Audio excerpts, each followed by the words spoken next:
Bonjour, bienvenue dans Première Dame. Dans ce podcast, nous partons chaque mois à la rencontre d'une pionnière, d'une femme d'exception. Ces femmes, elles vont nous raconter leur parcours, leurs victoires, mais aussi leurs difficultés.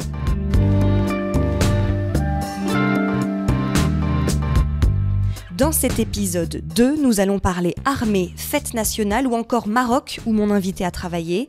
Bonjour Micheline Chanteloube. Bonjour. Vous avez 88 ans et vous avez été la 2e générale de France. On se rencontre chez vous, à Lyon, où vous m'accueillez.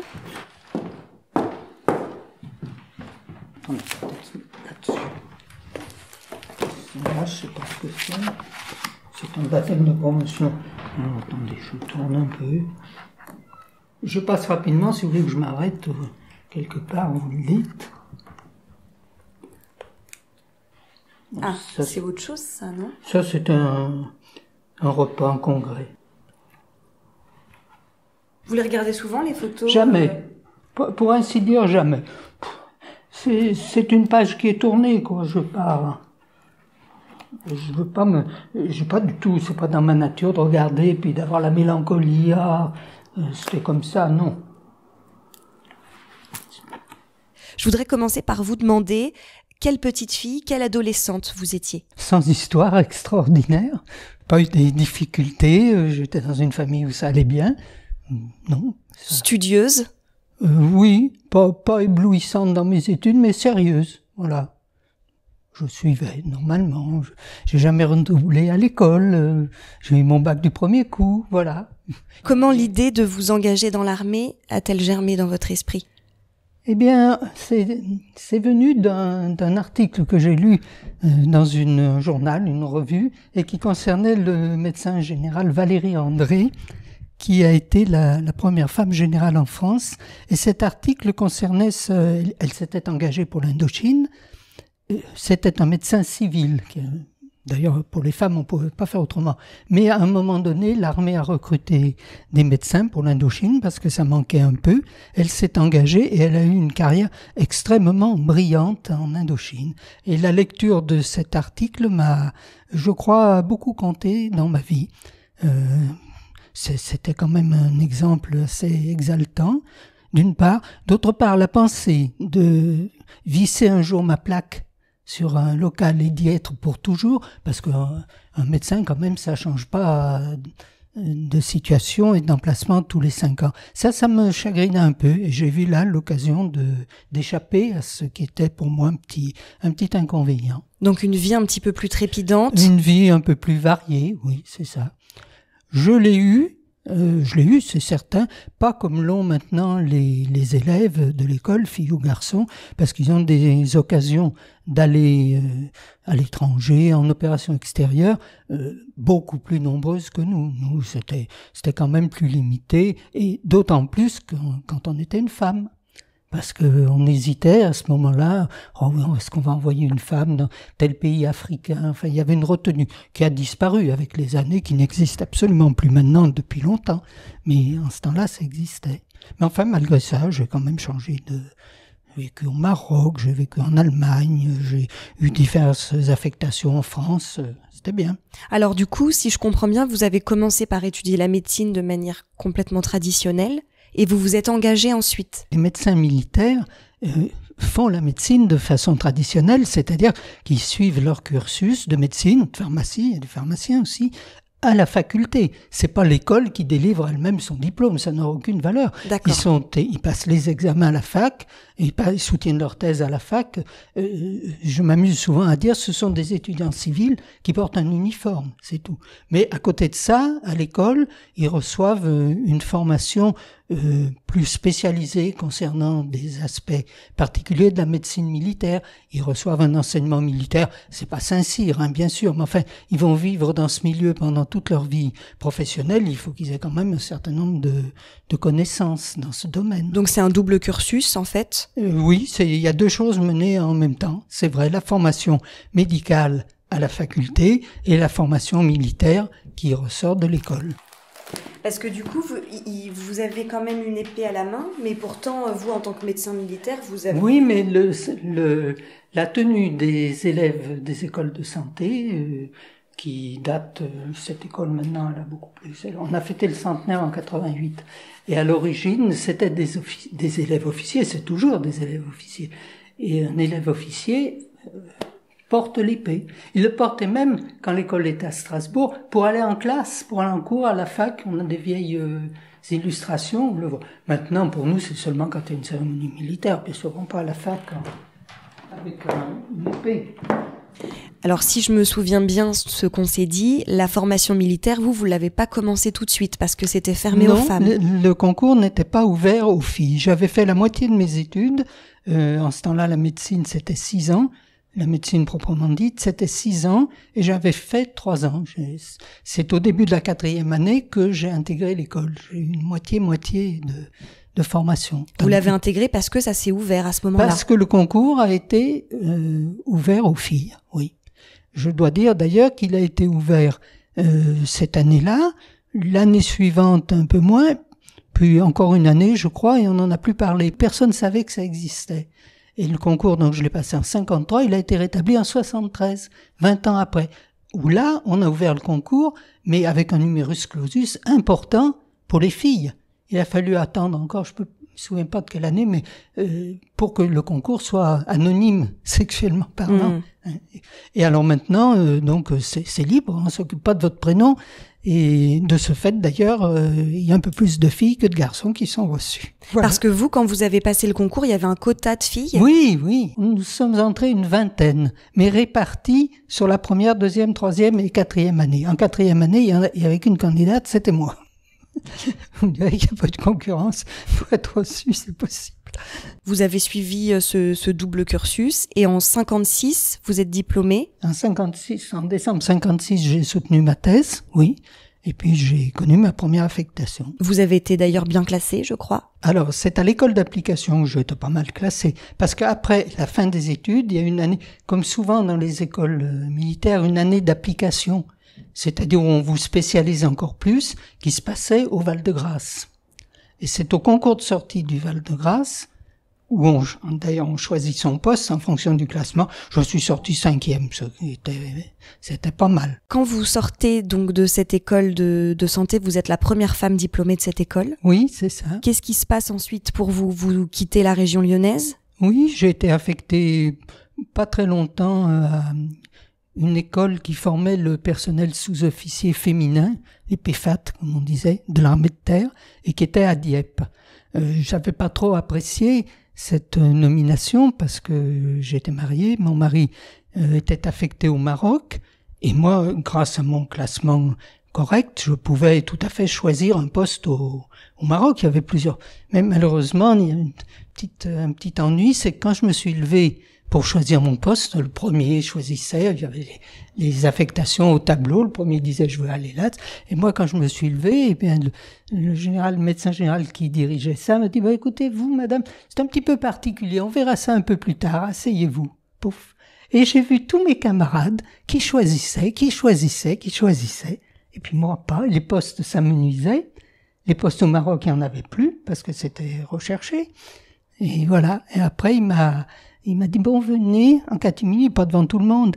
Et il m'a dit, écoutez, pour vous, c'est un peu particulier. On a besoin d'une femme médecin à l'école des personnels féminins de l'armée de terre de Dieppe, parce que avec le dernier médecin, qui était un jeune aspirant, il y avait eu, je sais pas quoi d'ailleurs, mais enfin, il y avait eu des incidents. Et quand ils m'ont vu, ils ont dit, on va mettre une femme, comme ça, il y aura plus de problème. Alors, c'était quand même une injustice qui m'avait un petit peu assommé. Et c'est une injustice qui est arrivée tôt dans votre parcours, ça vous a pas... On commençait par là, oui, c'était. Mais ça n'a pas duré quand même très longtemps, je dois dire, ça a duré quelques mois.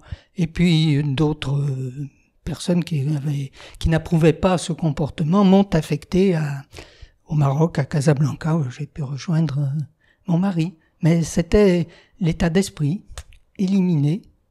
Alors, je me souviens que je lui ai dit simplement, j'étais assommé, mais je lui ai dit, si j'avais su, moi j'aurais profité des plaisirs de Paris et j'aurais pas travaillé pour être bien reçu au concours. Mais ce qui est vrai, je m'étais décarcassé, moi, pour être reçu à ce concours. Surtout qu'il y avait des épreuves militaires, on allait au champ de tir, on tirait je sais plus quoi, au pistolet mitrailleur, des tas de trucs comme ça, on conduit. Mais t'es arrivé de conduire en temps, enfin comme tous mes camarades. Vraiment, il y avait une part de formation militaire où je n'étais pas épargné, je n'avais pas été épargné. C'est ce que j'allais dire, que vous avez suivi comme tous les autres. J'ai suivi comme les autres, dont je me suis tiré honorablement. Et ben, quand il m'a dit ça, je l'ai pensé tout de suite. Je disais que j'ai passé tant de soirées à veiller, l'angoisse du concours. Ah, là, il y a de la décoration. Ah oui, j'en mettais... C'était mon adjoint, ça, je l'avais remis, je sais pas quelle décoration, le mérite, je crois. Ça aussi, oui, la liste de décoration, visite à Dr Mayer. C'est le secrétaire d'État à la Défense des États-Unis. C'est celui qui est sur la photo, là-bas, qui a été pris au Pentagone. Et il était venu et vous l'aviez accueilli? Oui, il était venu visiter l'école, oui, c'est ça. Parce que les États-Unis avaient un mode de formation des médecins militaires tout à fait différent de nous. Alors il était venu voir chez nous comment nous faisions. Et comment ça se passe dans ces cas-là? C'est très très organisé à l'avance? Ah ben oui, mais enfin après ça se passe amicalement. C'est tout à fait charmant. Parfois même trop. Une fois on a reçu le directeur du service de santé d'un État, disons, arabe. Et bon, à la fin, quand on se sépare, il y a une remise de cadeaux. Alors, moi, je lui avais remis un souvenir militaire de l'école. Et lui, il arrive et il me tend une boîte, une jolie boîte, comme ça. Bon, alors, je défais le papier, j'ouvre, papier de soie, et j'en sors un vêtement, une sorte de djellaba, archi transparente.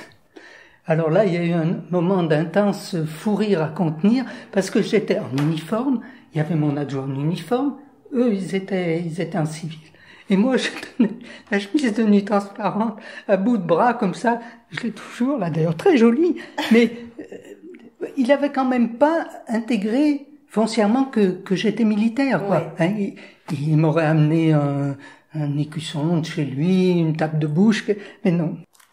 Donc vous passez quelques mois à Dieppe, vous réussissez finalement à aller au Maroc. Oui, j'ai été affecté au dispensaire familial de Casablanca. Alors vos missions là-bas, qu'est-ce que c'était? Dispensaire familial, c'est le soin, j'en ai fait d'autres d'ailleurs, de dispensaires, les soins aux familles de militaires et souvent aussi les soins aux femmes militaires. Voilà.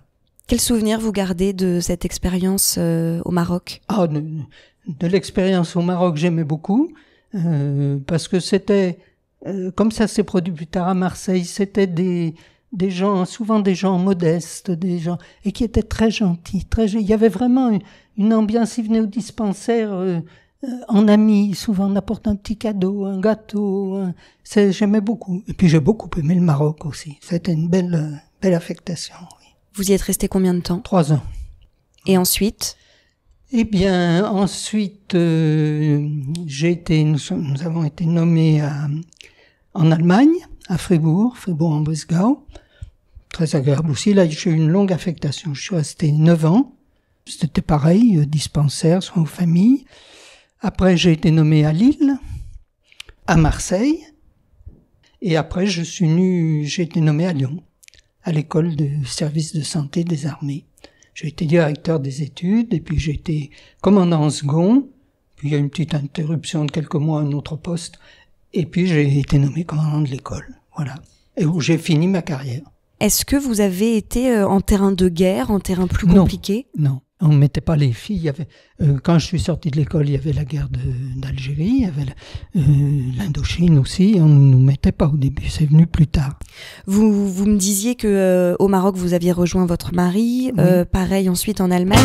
Est-ce que ce rythme, et votre métier, c'était facilement conciliable avec une vie de famille? Je dois dire, pour être honnête, que on n'a pas eu de grosses difficultés. Enfin, il y a parfois eu un petit décalage dans les nominations, mais on a été nommés aux mêmes endroits. Oui, là c'était bien. C'était pas comme pour le premier poste. Pourquoi est-ce qu'on se rencontre aujourd'hui? C'est parce que vous avez été donc une pionnière, je le disais, la 2e femme générale de France. Racontez-moi comment ça s'est passé, comment vous avez été nommée, quand, pourquoi faire? Alors quand c'était en 1985, pourquoi? Mais je sais pas, c'est pas moi qui l'ai décidé. On a dû trouver que que je pouvais faire l'affaire. Puis un beau jour, on apprend qu'on reçoit une notification officielle, et on retrouve ça dans le journal officiel, vous apprenant que vous êtes nommé médecin général. C'était un peu la suite logique, vous saviez que ça allait arriver? Non, pas du tout, non, je ne pensais pas. Je pensais pas que ça allait arriver, non. Ça m'a d'ailleurs jamais beaucoup préoccupé, parce que si j'avais été un homme, j'aurais peut-être été plus avide de savoir ce qui allait se passer dans ma carrière. Mais moi, non, ça venait, j'étais nommé normalement par rapport à mes camarades de promotion, et puis voilà, je m'en contentais, ça me tracassait pas. Non, mais j'en étais très heureuse quand ça s'est produit, ça je dis pas le contraire. Est-ce que vous avez eu l'impression que votre progression, elle a aussi été peut-être plus difficile parce que vous étiez une femme ou pas du tout? Au début, mais ça s'est rattrapé ensuite. Le préjudice a été rattrapé, après non.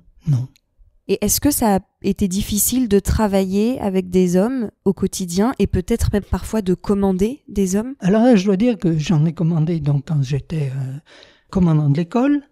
Je n'ai presque jamais eu de problème. Bon, je pense à un officier mais un sur tant, non, au contraire, j'ai trouvé une adhésion à laquelle je m'attendais même pas, parce qu'il faut se mettre à la place de ces pauvres hommes. Être commandé tout à coup par une femme, c'est pas facile pour eux, ils n'ont pas l'habitude, ils ne savent pas. Eh bien, pas du tout. Ils ont été très, très réguliers, très honnêtes, et ils ont travaillé dans l'intérêt de l'école en ne me mettant jamais de bâton dans les roues. Je vous cite un cas, il mérite même pas d'être cité tellement il est exceptionnel. Non. Vous n'avez pas eu l'impression de devoir soit faire plus, soit d'être plus... Non, j'ai eu l'impression d'être toujours entouré et soutenu. Bien que le fait d'être le général soit une solitude. Vous savez, on parle de la solitude du chef, c'est vrai. Mais malgré ça, j'étais à la fois seul, mais en même temps, je savais qu'ils étaient derrière moi. Non, je vais pas m'en plaindre. Je n'ai qu'à m'en féliciter. Maintenant, je dois dire que ça se passait dans le milieu militaire médical. Vous seriez en train d'interviewer une femme qui fait carrière dans l'infanterie, dans l'arme blindée. Elle vous tiendrait peut-être pas les mêmes. Elle vous tiendrait je vais dire certainement pas les mêmes propos. Mais en milieu médical, vous comprenez, les élèves officiers, médecins, ils ont l'habitude d'une hiérarchie féminine. Ils sont à la faculté, il y a des femmes qui sont professeurs, il y a des femmes qui sont doyens, ils vont à l'hôpital, il y a des femmes qui sont chefs de service. C'est pas du tout la même chose. Il y a quand même un terrain bien plus facile. Ce que c'est, ça? Et alors, est-ce qu'on vous voit sur les Champs-Élysées C'est la grande photo qui est là. Mais là, vous êtes devant? Je suis devant, oui, avec l'école qui est derrière, le carré là qui est derrière. Vous vous en souvenez de ce jour-là? Oui, je m'en souviens parce que ça marque, c'est quelque chose de descendre les Champs-Élysées. Oui, à la tête de son école, oui, on en est très fiers. Non, ça, on s'en souvient.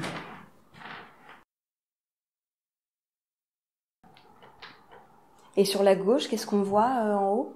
C'est une caricature d'un de mes élèves qui m'a représenté en mère poule, protégeant les élèves. Alors il y a un garçon et une fille, les poussins. Et on les distingue parce qu'ils n'ont pas la même coiffure. Le garçon a une casquette, les filles ont un chapeau différent. C'est un peu l'endroit de votre appartement où... Moi, j'ai réuni quelques souvenirs, oui, bien sûr. Ouais. En face de votre bureau. Voilà.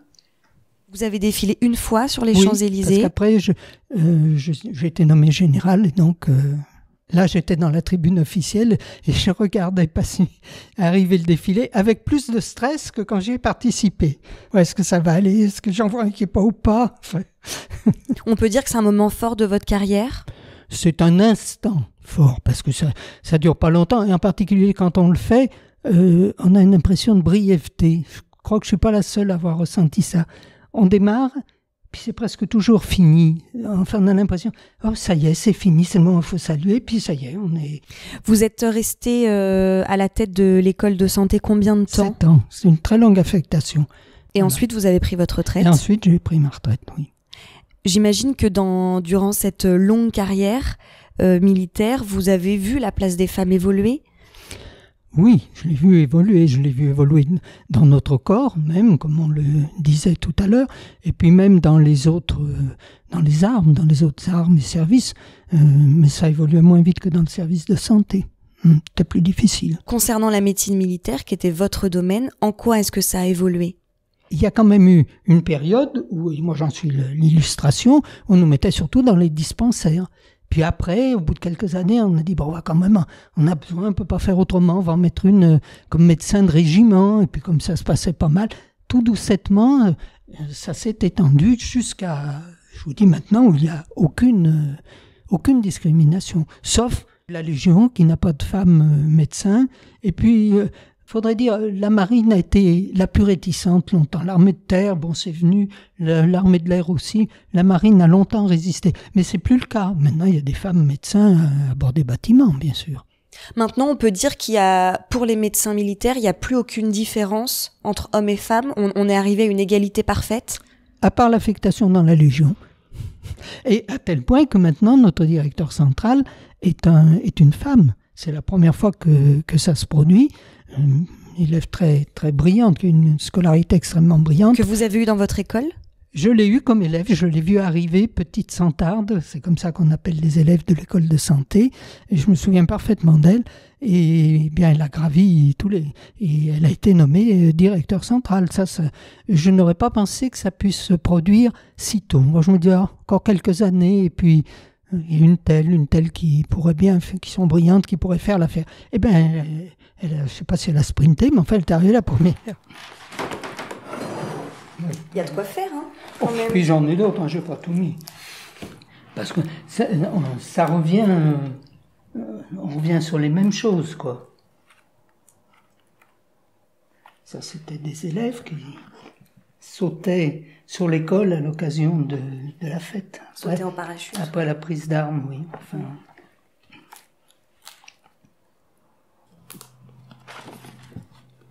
Vous en avez vu passer combien des élèves ? Ah ben des élèves, j'en ai vu passer, je sais pas. Les promotions ont été en moyenne de une bonne centaine. Quand je suis arrivé, j'ai déjà trouvé environ 600 élèves qui étaient en place. Ça en fait déjà 600. Puis après, chaque année, il s'en est ajouté. Alors, on arrive à, je sais pas loin de 2000.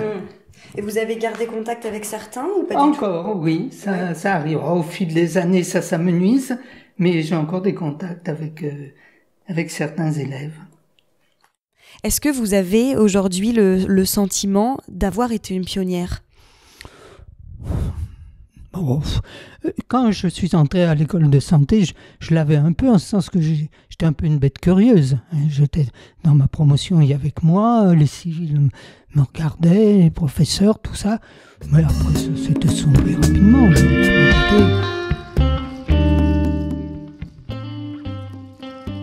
À chaque épisode, notre première dame nous livre une anecdote amusante, gênante, révoltante. Bref, un épisode qui vous a marqué, Micheline Chanteloube. Votre anecdote.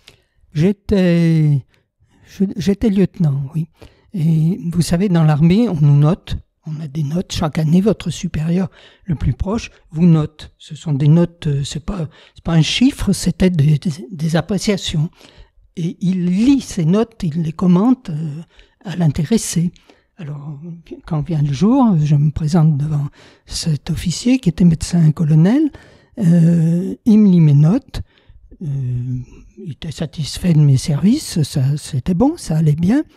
Et puis ensuite, on passe à il y avait une autre façon de noter qui est d'indiquer le grade maximum auquel on estime que l'intéressé peut parvenir. Il me dit, voilà, alors je vous ai mis médecin commandant. Là, ça fait quand même pas terrible, médecin commandant. Il y a lieutenant, capitaine, commandant, lieutenant-colonel, colonel, enfin, il y en a des tas. Alors, j'ai dû avoir l'air un peu surprise.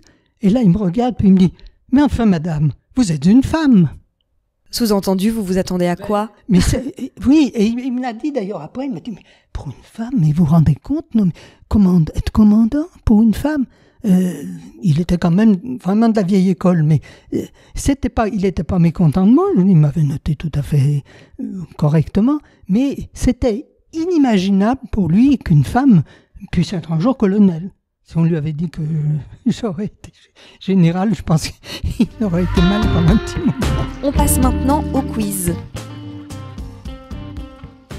Alors, médecine traditionnelle ou médecine militaire? Et pourquoi? Vous y avez un peu répondu déjà? C'est médecine militaire, je l'ai prouvé, oui, je vous ai dit. C'est le fait de rester toute une vie au même endroit qui me chagrinait un peu. Vous avez jamais regretté ce choix? Non, pas du tout. Vêtements de ville ou uniforme? Tout dépend des circonstances, mais l'uniforme, je l'ai porté fort longtemps et je vivais en uniforme 6 jours sur 7, pour ainsi dire, oui. Tagine ou couscous? Les deux. Les deux, ça on peut pas choisir. Durant votre affectation au Maroc, vous avez appris à cuisiner? Oui, j'avais une Fatma, comme on disait, qui cuisinait très bien et j'aimais beaucoup les plats d'abord et j'aimais la voir faire. Et puis j'ai mis la main à la pâte rapidement. Puis j'ai été tout à fait aidé par ce qu'était la Bible, qu'il est toujours la Bible de la cuisine marocaine, de la cuisine Fassi en particulier, la cuisine de Fès.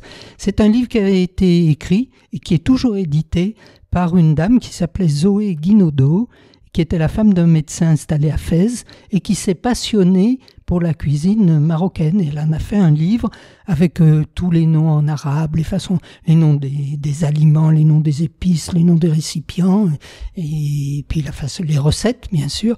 Et c'est un livre que j'ai toujours, dans lequel je mets le nez encore, soit pour faire un plat, soit pour le plaisir de sentir encore l'odeur du cumin, quoi. Eh ben, merci beaucoup, Micheline Chanteloube. Merci à vous. Si cet épisode vous a plu, aimez-le et mettez-lui plein d'étoiles sur votre plateforme d'écoute.